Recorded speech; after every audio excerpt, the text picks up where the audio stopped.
안녕하세요. 저는 결혼 10년 된 남자로 두 딸을 키우고 있는 40대 남자입니다.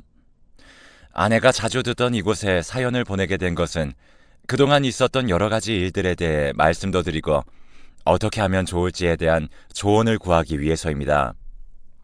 간략하게 말씀을 드리자면 저는 이혼 소송을 최근에 마무리 지었습니다. 아내와 상간남에게 위자료 청구 소송을 진행하였고 저는 승소했습니다.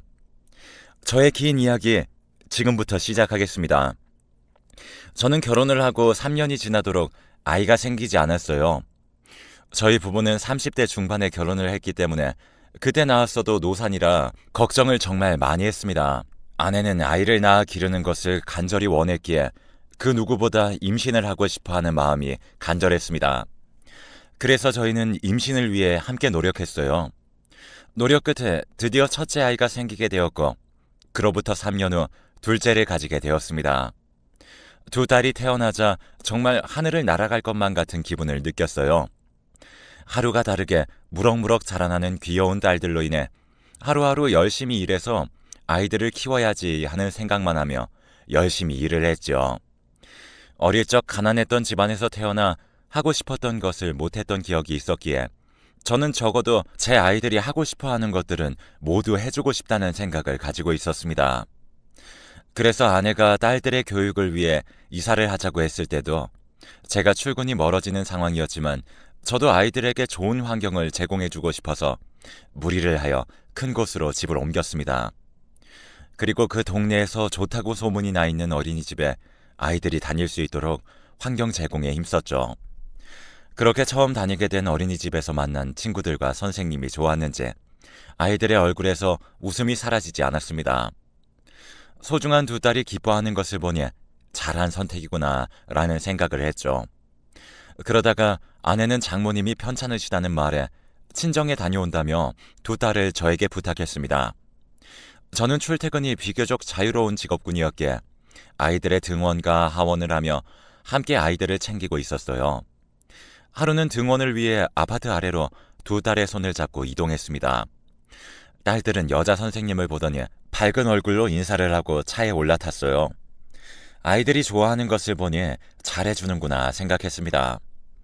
그리고 옆을 봤는데 운전을 하시는 분도 계시길래 인사를 드렸더니 어색하게 인사를 받아주시더라고요. 여자 선생님은 제 남편인데 숫기가 없어서 라고 말씀을 하셔서 그렇구나 생각하고 말았습니다. 아이들에게 잘 다녀오라고 말을 한 후 저도 출근을 했고 딸들이 하원하는 시간에 맞춰 집으로 귀가했어요. 어린이집에서 있었던 하루는 즐거웠는지 아이들의 얼굴에서 밝은 미소가 떠나질 않았습니다. 그런 모습을 보니 저도 잘하고 있다고 생각을 하면서 아이들이 좋아하는 것들로 저녁을 하던 중 오늘 어떤 일이 있었는지 물어보았습니다. 그랬더니 신나는 표정을 한가득 지은 딸이 말하더군요. 운전해주는 남자 선생님이 자기들을 정말 이뻐해준다고 말을 했습니다. 저는 말도 적고 어색해하더라도 아이들은 정말 사랑해주시는 분이구나 생각했습니다. 하지만 머지않아 어떤 상황을 마주하게 되면서 이런 저의 생각이 틀렸다는 것을 알게 되었어요. 그로부터 약 3달 뒤의 일이었습니다. 몸이 좋지 않아 평소보다 이른 시간에 집으로 귀가하던 중 시계를 보니 아이들의 하원 시간과 비슷하더라고요. 그래서 집으로 가는 길에 딸들이 다니고 있는 어린이집을 방문했어요. 하지만 이미 귀가를 한 건지 아이들이 없었습니다. 그래서 한 발 늦었구나 생각을 하며 집으로 돌아갔죠. 그런데 집 근처 어디선가 귀에 익은 목소리가 들리더라고요. 저도 모르게 그쪽으로 다가갔습니다. 그곳에는 제 아내가 운전하시던 남자 선생님과 함께 대화를 하고 있었어요. 그런데 둘의 분위기가 심상치 않더라고요. 눈앞에서 펼쳐진 갑작스러운 상황에 놀라 몸이 굳는 것 같았는데 제 아이들은 이미 익숙한 듯 보였습니다. 저는 무슨 정신으로 집에 도착했는지 모르겠더라고요. 그저 멍했어요. 집 근처에 있는 벤치에 앉아서 생각을 정리했죠. 대체 무슨 관계일까 하는 생각만 들었습니다. 왜냐하면 아내는 이 동네에는 처음 오는 것이라 지인이라곤 하나도 없다고 저에게 이미 말을 했었기 때문에 이 일은 더욱 충격이었어요. 두 딸에게 물어볼까 했었지만 아이들에게 뭐라고 말을 꺼내야 할지도 몰라 말을 하지 않았습니다. 제가 집으로 올라가자 일찍 들어온 저를 향해 가족들의 시선이 몰렸고 아내도 오늘 뭐 해 먹을지에 대한 고민을 하는 것처럼 보였습니다. 제가 그 상황을 보지 못했다면 정말 평소와 같은 일상이었어요. 정말 화목한 가정을 담은 풍경이었기에 순간 내가 낮에 본 건 잘못 본 건가 생각도 들었습니다. 하지만 꾸밀 리가 없었죠. 그렇게 일주일이 지나도록 그 일은 머릿속에서 맴돌았고 저는 망설이다 아내에게 물었습니다. 전에 남자 선생님과 아는 사람이야? 라고 직설적으로 말을 했더니 당황한 표정을 짓더군요. 싸한 느낌을 받았습니다. 아내는 머뭇거리더니 결국 입을 열더군요. 둘은 대학 동기로 그 사람은 자퇴를 하고 연락이 끊어진 사이랍니다. 그리고 나서 잊고 살고 있었는데 간혹 다른 친구들을 통해 소식을 전해 듣고 있었대요. 하지만 그게 끝이었고 잊고 살고 있었답니다. 그런데 아이들을 등원시키다 우연히 아이들 어린이집 등원 차량을 운전하던 친구를 발견했고 반가움을 느꼈다고 합니다. 그런데 아무리 결혼을 했어도 남녀라는 생각으로 인해 떳떳하게 밝히지 못했었다며 저에게 말을 했고 저는 그동안 오해를 했구나 생각을 하였습니다. 그리고는 당신 친구라니까 다음에 집에 불러서 같이 식사도 하고 그러자 하며 말을 해주었어요. 아내는 제 말에 놀란 얼굴을 하더니 정말 고맙다고 말을 했죠. 이 동네에 친한 사람이 없어 외로워 보였던 아내였기에 친구가 있으면 괜찮지 않을까 하는 생각이었고 망설이는 아내를 대신하여 제가 직접 나서서 그 부부를 초대하게 되었습니다. 저의 초대에 흔쾌히 응해주셨고 주말에 함께 부부 동반으로 시간을 보내게 되었습니다. 그 부부의 아이는 딸들과 같은 반에 다니고 있는 남자아이로 딸들과 평소에도 어린이집에서 친하게 잘 지내고 있는 아이라는 말에 안심이 되었어요. 내심 두 딸에게 앞으로 친한 사이가 되어줄 친구가 되었으면 하는 바람도 있었습니다. 여자 선생님도 자신의 남편과 학부모의 사이를 처음 안 듯 놀란 얼굴을 했지만 오히려 반가워하며 친한 언니 동생으로 지내게 된 것 같았죠. 이사를 하면서 외로워하는 것 같았던 아내에게 친한 사람이 생기니 마음이 놓이는 기분이었습니다. 그 후로도 우리는 부부 동반으로 종종 함께 시간을 보내곤 했어요. 여름에는 함께 펜션을 잡아 놀러 다니기도 했는데 아내와 두 딸은 얼마나 좋아하는지 저도 정말 기뻤습니다. 그렇게 관계를 유지한 지 1년이 되었을 때 함께 연말을 보내기 위해 펜션을 잡아 여행을 가게 되었어요. 강원도 바닷가로 여행을 가기로 했고 번거로움을 줄이기 위해 함께 이동을 하게 되었습니다. 아이들은 창밖으로 보이는 바다의 모습에 신이 난 것 같은 소리가 들렸고 남자 선생님과 저는 번갈아가며 운전을 했지요. 그렇게 도착을 하게 된 숙소에서 고기도 구워 먹고 술도 같이 마시며 즐거운 시간을 보내고 있었는데 술이 다 떨어져 추가로 사와야 했습니다. 그러자 아내가 자리에서 일어나 다녀온다고 하더군요. 바로 1층이 매점이었기에 다녀온다는 말에 알겠다고 했는데 그 남자 선생님이 술에 좀 취한 것 같다며 술도 깰 겸 같이 다녀온다고 했습니다. 저와 여자 선생님은 의심 없이 그들을 보내주었죠. 두 사람은 10분 정도 지나니 양손에 술과 안주를 한가득 사들고 돌아왔고 2차로 또 한바탕 마시고 놀았어요. 놀던 도중 저도 모르게 스르륵 잠들었던 것 같습니다. 속이 별로 좋지 않아 눈을 떴을 때는 저와 아내 그리고 두 딸이 쓸 방에 누워 있었습니다. 딸들은 제 옆에서 새근새근 자고 있었는데 아내가 옆에 없더라고요. 어디 갔지 하며 마른 목을 적시기 위해 방 밖으로 나갔습니다. 그런데 물을 다 마셨는지 여분이 없어 차에서 가져와야 했어요. 그래서 밖으로 나갔습니다. 그런데 펜션 앞에 있는 산책로에 두 사람이 서 있는 것을 보게 되었고 저는 뭐지 싶어 그곳을 유심히 바라보았어요. 두 사람은 바로 아내와 그 남자 선생님이었습니다. 전 그 모습에 충격을 받았어요. 저는 혹시나 하는 마음에 휴대폰을 꺼내 그들의 모습을 휴대폰에 담기 시작했습니다. 저는 충격을 받아 그대로 방으로 돌아왔습니다. 20분 정도 지나자 문이 열리는 소리와 함께 아내와 남자가 함께 펜션 내로 들어오는 인기척이 느껴졌어요. 저는 눈을 감고 자는 척을 했는데 둘이 잘 자라며 속닥이는 것을 마지막으로 새근새근 자는 것이 들렸습니다. 전 충격을 받아서 잠을 이룰 수 없었습니다. 어떻게 해야 할지 감이 잡히지 않았기에 고민으로 가득해져 날이 밝아질 때까지 잠을 이루지 못했던 것 같네요. 아침이 되자 일어난 아내는 피곤한 기색이 역력했기에 저는 모르는 척 물어봤습니다. 그랬더니 어제 술을 많이 먹어서 그런 것 같다며 저에게 괜찮냐고 하더군요. 그래서 저는 괜찮다고 했지만 뻔뻔하게 거짓말을 하는 태도를 보니 단순히 동기 같은 사이는 아닐 것 같더군요. 그렇게 여행은 끝이 났고 저희는 펜션을 나와 선생님 부부를 집에 데려다 준 후 집으로 돌아왔습니다. 딸들은 피곤한지 낮잠을 자기 시작했고 저는 아이들을 방에서 재운 후 방으로 돌아왔습니다. 그랬더니 아내는 저에게 망설이더니 이번 주말 친정에 다녀와도 되겠냐고 물었고 뭔가 싸늘한 느낌이 들기 시작했죠. 저는 아무렇지 않다는 얼굴로 가는 김에 장모님께 안부 인사도 전해달라고 했습니다. 아이들을 잘 돌보고 있겠다고 하자 아내도 안심이 되는 표정으로 저에게 고맙다고 하더군요. 저는 주말이 되면 어머니께 아이들을 맡길 생각이었습니다. 그리고 주말이 되자 아내는 짐을 바리바리 싸들고 나섰어요. 저는 그런 아내를 바로 뒤쫓았죠. 미행을 한 거죠. 아내는 친정으로 가는 방향이 아닌 한적한 공원으로 향했고 그곳에서 만난 것은 아니나 다를까 남자 선생님이었습니다. 정말 치밀어 오르는 배신감에 주먹진 손이 부들부들 떨리더라고요.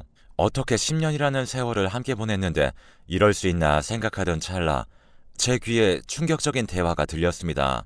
아내에게 남자 선생님은 아이들은 어떻게 할 거냐고 물었습니다. 그러자 아내는 당신 자식인데 뭐 어때?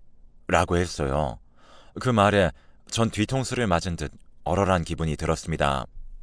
제 아이들로 알고 있던 두 딸은 알고 보니 저의 친딸이 아니라는 사실이었거든요. 충격을 금치 못했습니다. 하얗게 변해버린 머릿속에 수만 가지의 생각이 들었어요. 그 상황에도 그들은 레스토랑에서 대화하고 있었는데 서로 각자 이혼한 후 결합할 생각을 하고 있는 것 같더군요. 대체 저 둘은 언제부터 저랬을까? 언제부터 우리를 속이고 만났을까? 하는 생각이 들었습니다. 저는 제가 받은 이 고통만큼 복수를 해주고 싶다는 생각을 했어요. 아내는 남자에게 제가 아이들의 친아빠인 줄 알고 있으니 잘하면 양육비도 넉넉하게 받을 수 있을 거라고 웃으면서 말을 했죠.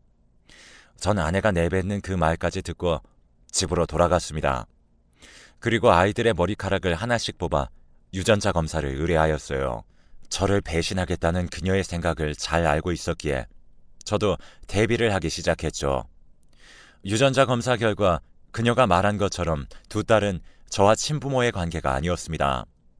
불일치한다는 결과에 아내에게 이혼을 요구했어요. 아내도 생각하고 있었겠지만 저의 갑작스러운 이혼 요구에 아내는 갑자기 그게 무슨 소리야? 하며 되묻더군요. 전 긴 말 않고 이혼이나 준비나 하라고 했습니다. 그리고 당장 이 집에서 나가라고 차갑게 말했죠. 아내는 친정에서 어떻게 말을 한 것인지 장인어른과 장모님으로부터 연락이 왔습니다. 10년이란 시간을 보내고 아이들도 있는데 갑자기 웬 이혼이냐고 말입니다. 그래서 저는 장인어른과 장모님께 아내가 대체 무슨 잘못을 저질렀는지 여쭤보라고 말했습니다. 그 두 분은 가족을 애지중지하던 저의 차가운 말에 뭔가가 있다고 생각이 되었는지 아내에게 그 이유를 묻기 위해 연락을 한 듯 했지만 입을 다물고 있는 아내로 인해 속만 타셨어요. 저는 이렇게 끝내기는 부글거리는 이 마음이 끝까지 남아있을 것 같다는 생각이 들더군요. 어떻게 해야 더 큰 타격을 줄 수 있을까 생각했죠. 그리고 순간 억울해졌습니다.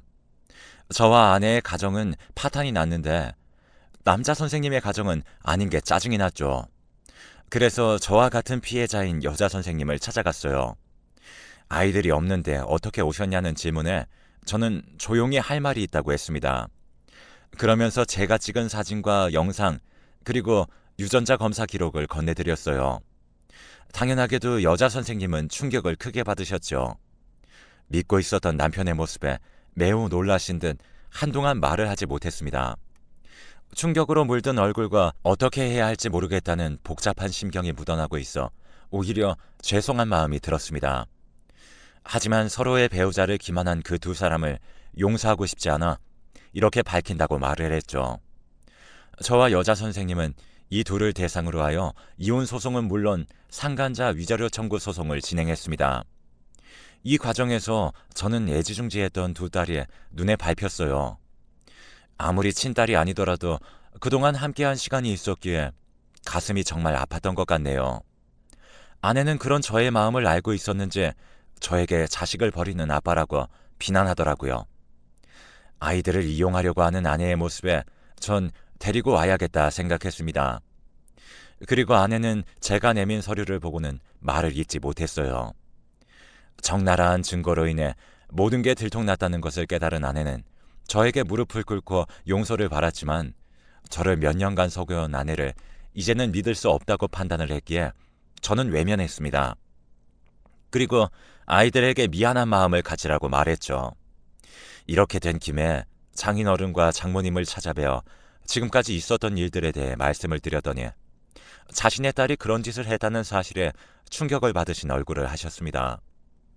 그리고 저에게 못할 짓을 해서 미안하다며 사과를 하셨어요. 두 분도 모르셨던 사실이었기에 괜찮다고 정중하게 말씀드렸습니다.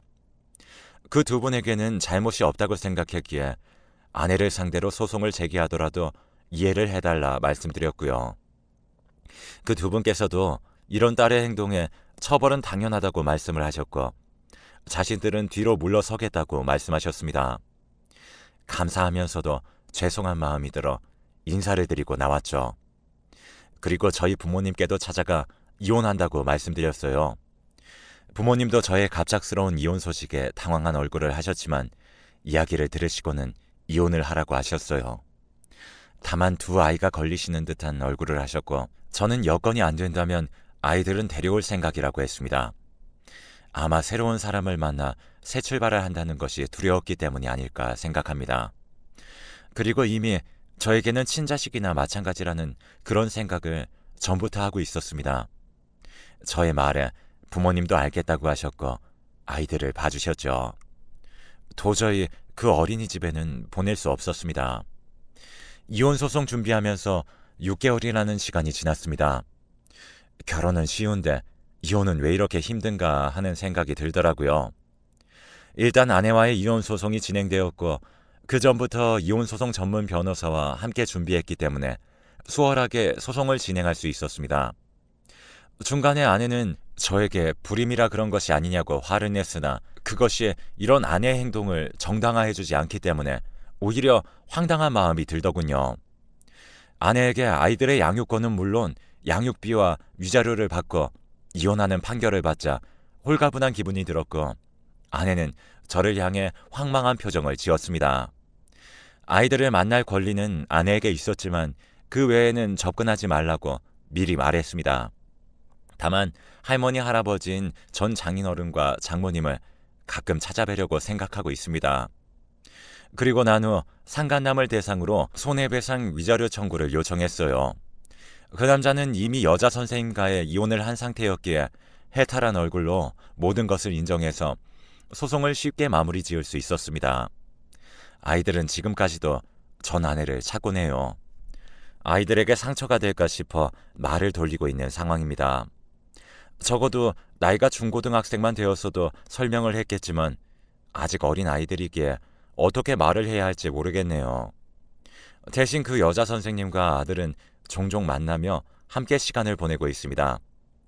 조금이나마 아이들이 좋아하는 사람들과 시간을 보내며 상처를 치유하기 바랐기 때문이죠. 이제 큰딸은 머지않아 초등학교에 입학하게 될 텐데 혹시 한부모 가정이라는 이유로 왕따를 당하지 않을까 걱정이 되었어요. 그런 것을 생각하네 저의 속은 시원한 기분을 느낄 수 있었지만 제가 과연 이혼을 한 게 잘한 선택인지 아내를 용서하는 것이 옳은 선택이 아니었는지에 대한 생각을 하게 되었습니다. 제가 앞으로 아이들에게 상처가 되지 않도록 어떻게 말을 해야 할지 조언을 구하고자 이렇게 글을 쓰게 되었어요. 저의 길면서도 어두운 글을 읽어주셔서 감사합니다. 모두 행복한 하루가 되시길 간절히 바랍니다.